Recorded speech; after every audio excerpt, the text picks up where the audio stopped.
Hello, welcome back to Serenity Pruning Care. Hope you're all doing well. Today, going to be looking at winter pruning roses. Now, I've kind of already pruned this back in November last year. This is February 2023, so I've already pruned this back last October, November. Now, there's a lot going on. I did prune it, but there's a lot of shoots going on. Now, that would be nice for a lot of flowers to be produced, but I think with this is just a normal standard rose. It's not a climber, it's not a bush. So what we can do in the winter is we need to prune roses in the winter when it's a bit dormant.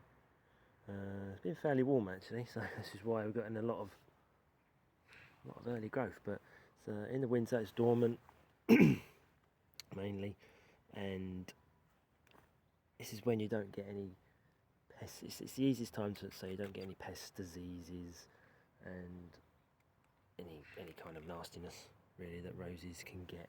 So we prune it, and we have to prune it with a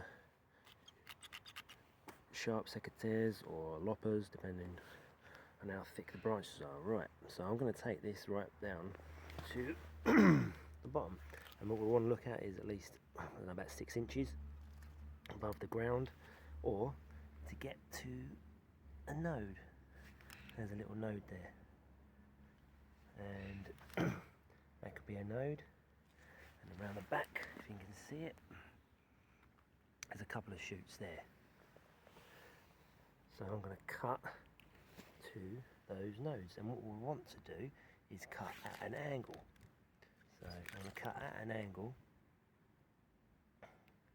so that it's to do with rain.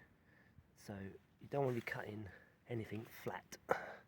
You don't want to prune anything flat on a rose, because water can sit on there, it can damage the end of it. So what we want to do is do an angle, so just like that, so the water can run off. So what I might do is there's a bit of a node there, you can see. Cut it there. Nice clean cut. Straight through. I'm going to cut it that one about there. And same with it, there's a definite shoot coming out there. So I'm going to cut it at an angle again, or there.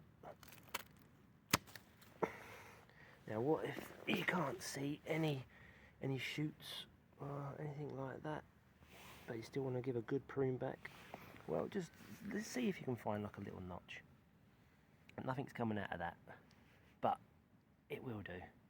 So as long as it's above 6 inches, you're good to go. Now you don't want to get too close, okay? That's about the perfect amount away from that next shoot. If you go too close, you're endangering the new shoot of getting diseased or just falling off, damaged. If you come too far out, then what you see is a bit of well, like that. Nothing's come out of there. A bit of dead brownness. So another reason why I want to cut this down is you got this bit here, which is just gone. So I want to cut that down. So again, I'm going to cut that at an angle. Voila. And I'm going to go, there's a little node hiding just there. So I'm going to cut that. Boom. So there we go. We are above 6 inches, obviously. It's about 8, 10, but that's fine. Now we've got some nice shoots already, and on those nodes the shoot's going to come out.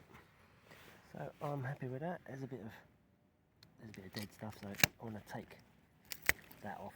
It's no use being there, it's not doing anything. It's just going to get more and more worse, probably. Now, I'd say that's it. Now, what you want to do is, obviously, roses love nitrogen. They love a good feed, so give them some chicken pellets, like chicken manure, multi-purpose compost, even horse manure. They like a good amount, so they're hungry and they're thirsty. But that's about it. I think there's some other roses about, so I'm gonna do another video on some climbers. But I hope this one's good for you, good enough for now on the standard rose. Give us a thumbs up, subscribe, and do all the other things. Hope this is useful.